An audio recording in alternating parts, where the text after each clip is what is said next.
I joined the Army Air Corps. The Army Air Corps was the predecessor of what we know now as the United States Air Force. United States Air Force came into being 1947.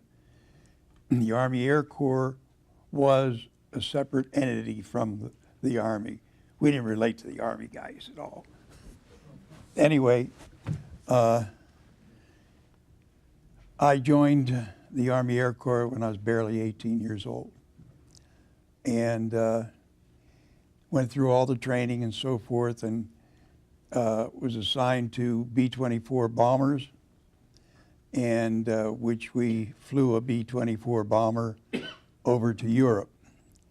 We flew out of Mitchell Field, Long Island, to Bermuda, and then to the Azores, and then to Marrakesh, North Africa, and then from North Africa to Caserta, Italy. Caserta is like a suburb of Naples. Anyway, assigned to the 450th Bomb Group, and started flying missions out of a town called Manduria, and flew 16 missions. On the 16th mission, we were bombing an oil refinery, a synthetic oil refinery near Vienna, Austria, called Floresdorf. And we were the lead ship of the group that day, which meant that we had a radar operator aboard, which was what they called a pathfinder, when the radar operator could see the target on the ground, even though we might have 10 tenths undercast below us. Anyway, he relayed his information to the bombardier, and the bombardier dropped the bombs according to that information. And when the lead bombardier dropped the bombs, all the other bombardiers dropped the bombs in the formation. Anyway, being the lead ship was not all it was cracked up to be, because they zeroed right in on us, and they shot out 2 of our engines. We lost 1 and 3 engine. Anyway, we started losing altitude, and we knew we couldn't get back over the Alps, so we tried to head for the Russian lines, which at that time bisected Hungary. And we knew we were pretty close to the front lines when we ran into another flak pocket, and by that time we were down to 5,000 feet, and they just shot us right out of the sky. So we all bailed out, and every person counted 9 other chutes beside their own. There were 10 people on board. Anyway, we lost our nose gunner and navigator. The navigator's name was Paul Van Heusen, and I think about him every day. He was my best buddy. He was a hell of a guy. He was only 22 years old. He was planning on attending the University of Virginia Law School. He never made it. And as I say, I think about him every day. And it just, anyway, we were captured. Myself and 2 other fellows were captured by Hungarian troops that were fighting for the Germans. And we thought, at first, we thought they were Russians because they had khaki uniforms and red epaulets. But we soon found out that they were not on our side. And they kept us for the better part of 3 days, and they were not happy days. I won't go into those details. Anyway, they finally turned us over to the German army, and we had 6 German guards for 12 prisoners. Other fellows had been shot down beside our own crew. Anyway, these German guards were older men, almost fatherly types, and they became quite friendly with us, and they even told us jokes. And the one significant joke that I remember was they said, "You know what this means?" And we said, "Yeah, that's your damn Nazi salute." And they said, "No, no, that's how high the snow was at Stalingrad." I'll never forget that.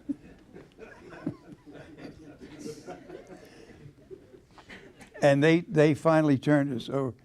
They took us to Bratislava. We walked to Bratislava. Basically, we walked from Hungary to Germany. We had a railroad ride for maybe 60 miles in toto, but basically we walked from Hungary to Germany. Anyway, they turned us over to the Luftwaffe guards. And from Bratislava, Czechoslovakia, as I say, we walked to Germany. My first prison camp was at Nuremberg, Germany. And the second one, they evacuated that camp. Stupid Germans evacuate the camp when our forces were ready to capture it. Instead of, why didn't they surrender to the American forces? Well, we told them, "What do you want to do? Surrender to the Russians?" And they were scared to death of the Russians. Anyway, we had to walk again from Nuremberg to near Munich, which was Moosburg, which was a real hellhole. And finally, on April 29th, 1945, General Patton's 14th Armored Division broke down the barricades of our camp, and we were free. We were liberated. But I just want to digress just a moment on conditions in prison camp and mental attitude. And the mental attitude of most of the fellows in the camps was a real positive attitude. We knew we were going to make it. We knew we were going to be liberated. We knew we were going to survive. Come hell or high water, we were going to survive. And I learned a lot from that positive attitude. I celebrated my 20th birthday in prison camp. And ever since that time, I have had a positive attitude about everything in my approach and so forth. And when I was separated from the Army in November of 1945, the following September, I attended Temple University in Philadelphia, Pennsylvania, from which I graduated in 1950. And I kept that positive attitude. I spent 30 years in the newspaper business. And and there's not a more negative business than the news business, as we all know. So I was bucking a trend all my life. And so today I'm here enjoying all these fruits of Southern California. And I'm still alive. Amazing. Larry, two things before we leave you. The students have seen that display of your picture as missing in action. That's a copy, remember, over there of VE newspaper from Philadelphia, which is near where Larry grew up. And he had been shot down so recently that his family had not been notified. Would you tell them about how your mother came to know you were alive? Oh, yes. That's a great story. My mother, ostensibly, I was missing in action, according to my mother. And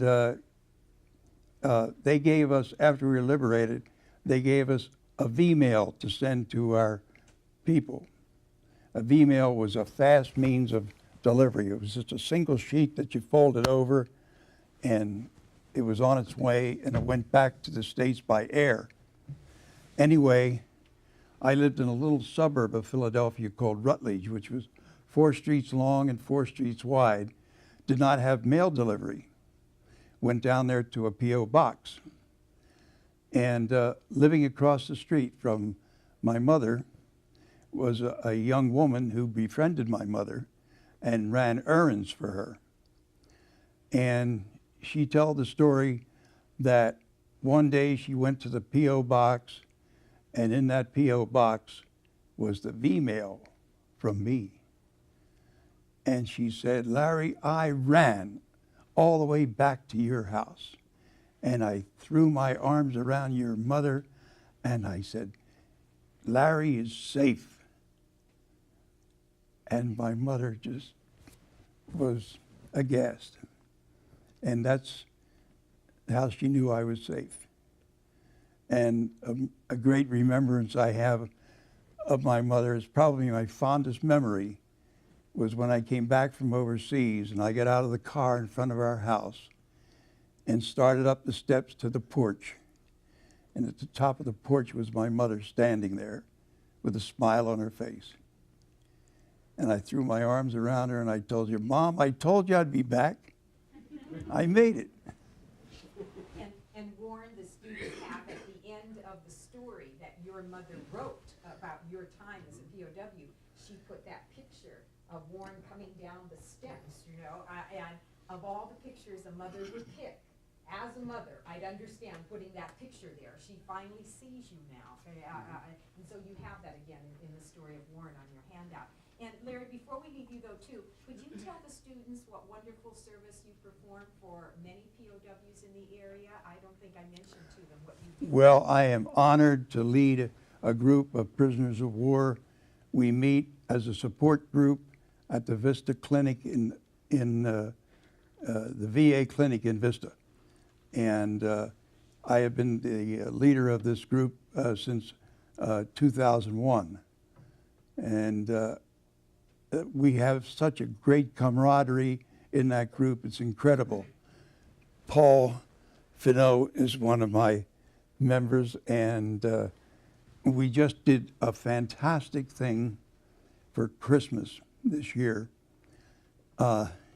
We have collected, by passing the hat among the members, we have collected $450, and we're going to give $150 each to 3 families in which the father was killed in Iraq. And it's to be spent on the kids that won't have a daddy coming home. And that's, I'm so proud of those guys. I can't imagine, I can't thank them enough. I'm just overcome. Hi.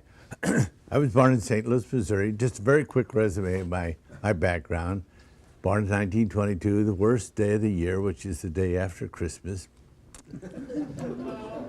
Everyone is always tired. Anyway, I volunteered to go into the Army in 1943, and, it was 1943. And spent 3 years in the service, and now come back to this. Afterwards, as a result of my POW experiences, I went into teaching and taught political science in Pasadena, mainly in the Pasadena city school system. Ended up in, I retired in 1980, went to Saudi Arabia for 4 years to work in career development for the Saudi Royal Commission, and then retired fully in 1985 and moved to Fallbrook in 1986, where I have stayed since then. I was in the, well, let's see. First, when I entered the service, they really didn't know what to do with us. There were so many of us that had volunteered at that time, particularly in the Air Cadet program, that I was, the first thing went to Jefferson Barracks and went through basic training. Now, basic training generally consists of just marching a lot and learning a few of those commands, how to salute and a few other things. And from there I was sent to Manhattan, Kansas to a college for some reason or another. I never did find out because it was stupid courses we took, but we did have basic training again. And then they shipped me from there down to San Antonio, which was a classification center, to be a pilot, navigator, bombardier. And I washed out of that and was sent to Shepherd Field, Texas. But while at San Antonio, to pass the time, they gave us basic training again. Then I went to No, I went to Wichita Falls for classification. Ground crew was assigned to radio operator mechanic school in Missouri. I mean, in eastern Illinois, just 30 miles from my home, and went through basic training again. And I told this story last time I was here, the previous class, to explain that when the Army didn't know what to do with you, they gave you basic training. And the comment came back to me that one of your students said, well, in retrospect, looking, said, wasn't it too bad that Mr. Fino had such a problem passing basic training? Believe me, I didn't have a problem. Anyway, I was shipped overseas, left Lincoln, Nebraska to fly B-17 as a tail gunner. And I thought, well, I was going to be very clever. And I went down to the commissary and I loaded up on perfume and nylon stockings, which were the big thing at that time, and Hershey bars and a whole bunch of other things that I knew were in short supply overseas. And I was going to be a big-time operator. And we were on our 20th, after the 20th mission. At that time it was 35 missions. If you completed 35 missions, you would be rotated home. The odds were against you, and the odds were doubly against you if you were in a tail position where I was. Incidentally, I was trained on both B-24s and B-17s, and I did not like a B-24. No, I didn't either. Flying coffin. Oh yeah, but we bought I think the worst beat-up plane was ever brought back to my particular group one day when we got shot up so badly, and I looked at my area of danger, and I counted 57 big flak holes from the waist back to the tail. But our crew chief was being very kind, and so whenever they'd patch these holes, they'd paint them red. Well, our plane began to look like the big speckled bird after a while. It was terrible. Anyway, on the 20th mission, we were supposed to go to Paris, and I was all set to go because I had this perfume, lipsticks, and all these things set up, and I was going to be a real operator. And they had just opened Paris up to the rear troops, and we were going to fly over on a flak leave for 7 days. And they were short that day for bombers, and so we had to fly. And we were supposed to bomb. It was going to be all right because we were going to bomb a little town called Trier, which was just over the border. It was to be a milk run, about 12, 15 flak guns, not too much. And instead we ended up flying right over the heart of Mannheim, Germany, because Trier had been weathered in. And actually, I'm not sure, I don't think we were shot down because from retrospect, talking to other people, but right after the bombs are dropped, released from the plane will you have the feeling it springs up because of the added weight. And either we went up too fast or the plane over us came down.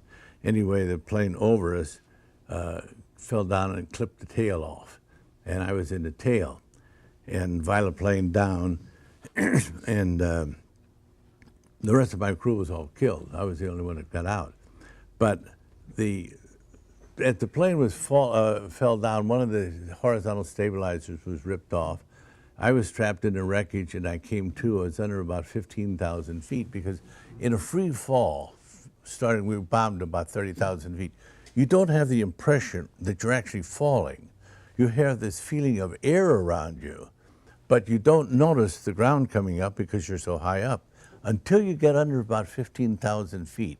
Then you have the impression that suddenly the earth moves out and up and around you. And that was happening to me when I was still in plane trying to get my foot extricated from the thing. So there was a little about 24-inch square escape hatch.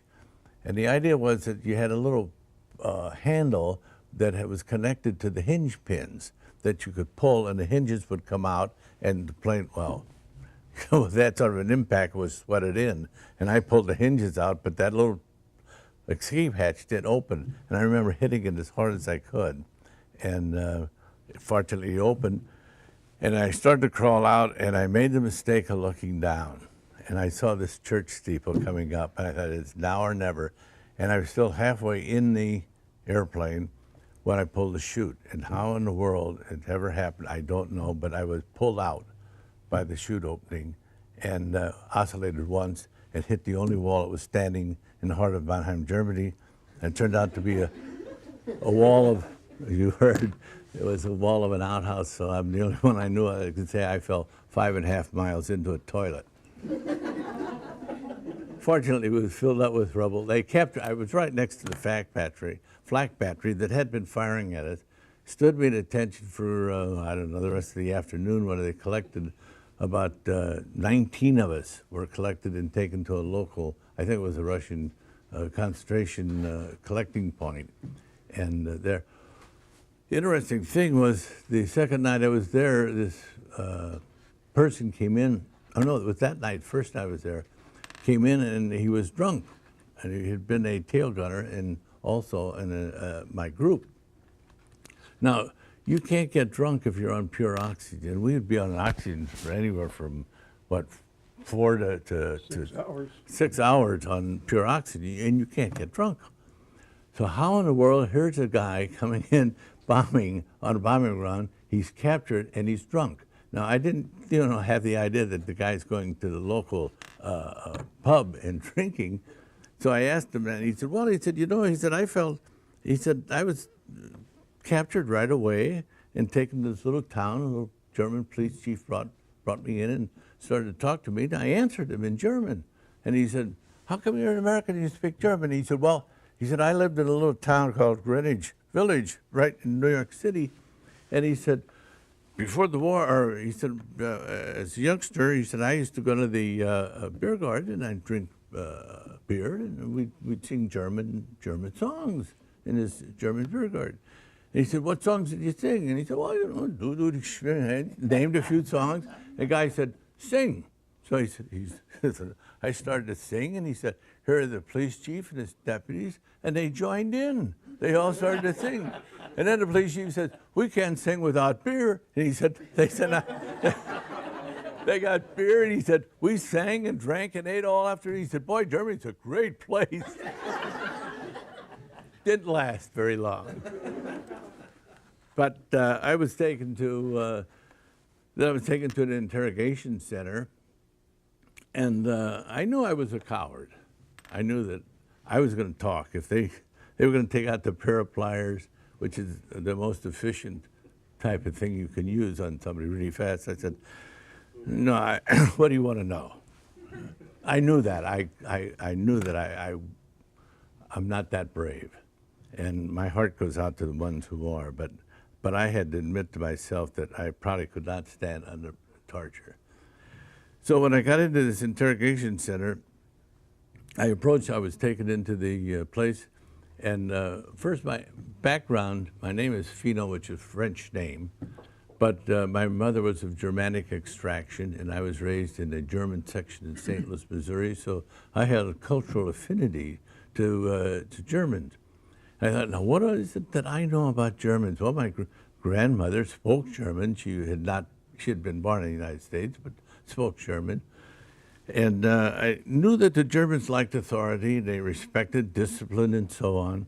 And so I thought, well, for me to mouth off is not a good idea. So when I approached the place, the interrogation, I walked in, and I stood at attention and saluted, and I said, Sergeant Fino reporting as ordered, sir. Now, I didn't use a nasty, sir, or sarcasm or anything else. Man, I gave it respect and sincerity. And so he said, sit down, Sergeant. So I sat down, and then he gave me a form to fill out. Well, as you know, if a person is captured, soldier is captured, he's only required by the Jivana protocol to give his name, his rank, his serial number.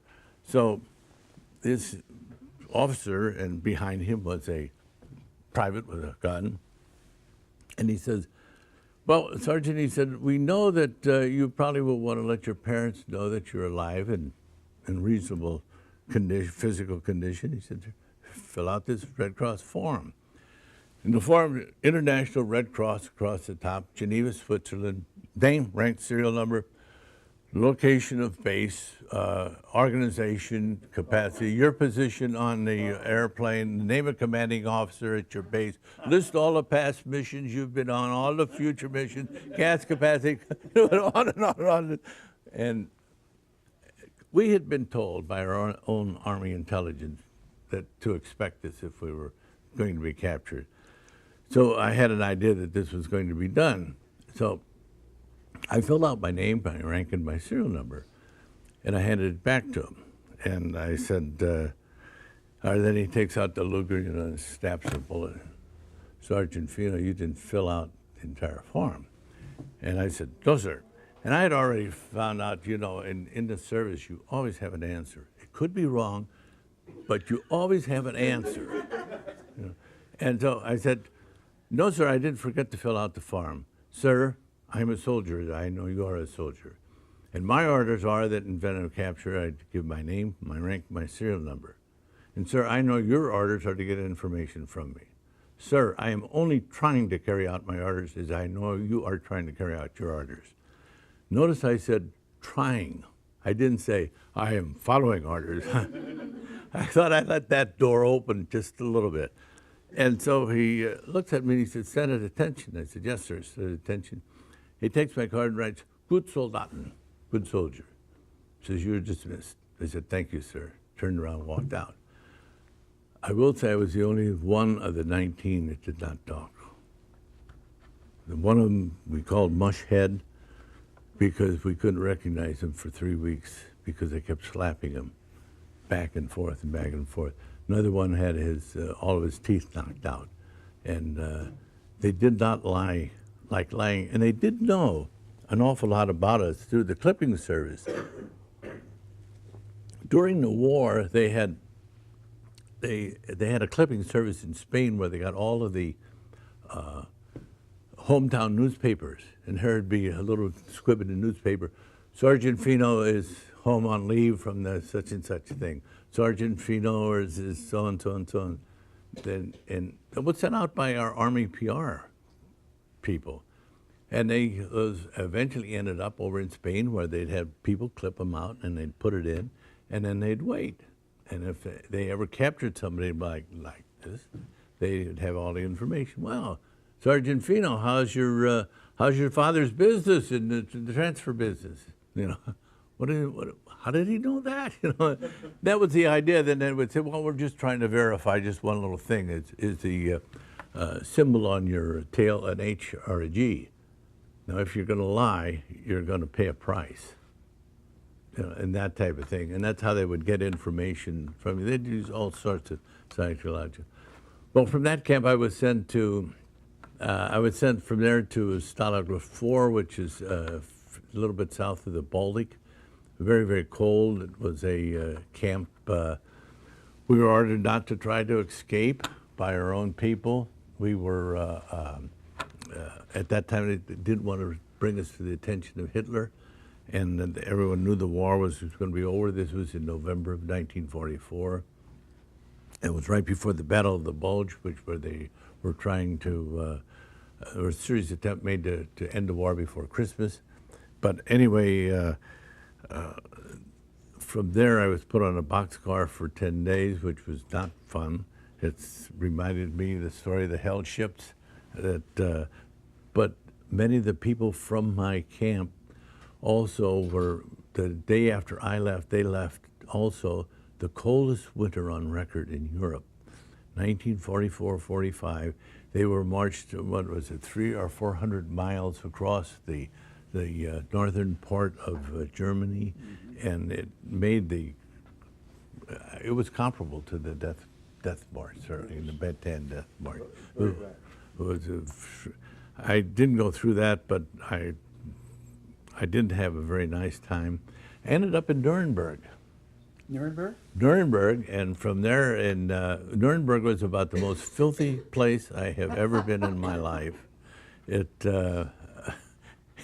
we had fleas, lice, bed bugs all at the same time. We had practically no sanitation facilities. It was one 50-gallon drum that filled up very quickly. It stank the camp. We had very little food. I remember we got one shipment of beans with bugs in it, and we enjoyed it because it had the extra protein. And from there, I went on a march to Moosburg, and which was actually one of the most beautiful countrysides I've ever seen, going through Bavaria. And That was dirtier than Nuremberg. not where I was, but then again, in all honesty, as we were marching down, my friend and I decided that we didn't want to be with a group, so we went parallel to the group. And by that time, they were just using many of the older Germans that stand with a gun shaking, and were supposedly our guards. But my friend and I just went, and we would march parallel and go up to these farmhouses. And he said cigarettes were worth their weight in gold. They were gold in Germany. And we would trade for food. And I remember one time I went in and I had some tea that I had traded with for a British soldier and made tea. And I made tea and I made tea and I made tea out of these tea leaves until finally they were pretty used up. And I traded them to a German housewife for an egg, and I told her it was very delicate tea, which it was delicate. There was nothing there. But anyway, also on the march, we stole a chicken one time, which drove the guards almost insane. They were so angry with us stealing a chicken and cooking it. They could smell it. We had little individual pot stoves that we'd made out of cans, and we would cook this chicken. Four of us had baited the chicken and got it over in the corner, dry picked it, then pulled it apart and put it in these little cans. And then we bought some potatoes we stole the potatoes from a German guardhouse, our farmer's house, and put that on top of the chicken, and they could smell it, but they couldn't find 400 little fires all going around this farmhouse. They couldn't find who we were, but they did say if it happens again, we will, and they threatened to use the old Roman, what is it, decimata, where they, every 10th man stands out and they kill them. So anyway, those are just some of the stories. And, as I look back, it had a tremendous impact on my life. It wasn't all horrible in the camp. There was a lot of camaraderie. There was a lot of closeness. There was a bond that is pretty hard, I think, for civilians to understand, that grew up between a group of men. We were extremely fair with one another. We protected one another. We took care of one another. Absolutely. And it was a very, very close community. But it did have an impact on my life, tremendous impact. But in retrospect, I know how it all came out. I am here now, relatively good health and a good life, and it wasn't too bad now.